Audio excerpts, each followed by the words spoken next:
Hello friends, welcome back to my channel উৎস 2.0। আশা করি বন্ধুরা আপনারা সবাই ভালো আছেন।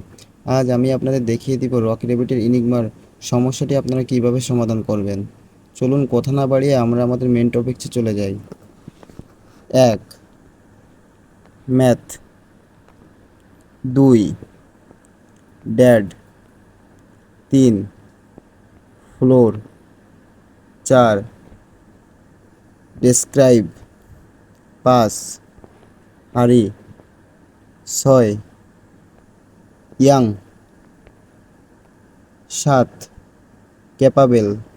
8. পাউডার। 9. ব্র্যাকেট। 10. ফান। 11. প্রমোট। 12. স্ক্রস। তারপর আমরা ভ্যালিডেটে ক্লিক করে দিব। তারপর আমরা ক্লেম করে নিব। বন্ধুরা, যদি ভিডিওটি ভালো লেগে থাকে তাহলে লাইক, কমেন্ট এবং শেয়ার করে দিবেন এবং রকি র্যাবিটের প্রতিদিনের ইনিগমার সমস্যাটার সমাধান করতে সাবস্ক্রাইব করে পাশে থাকা বেল আইকনটি বাজিয়ে দিবেন।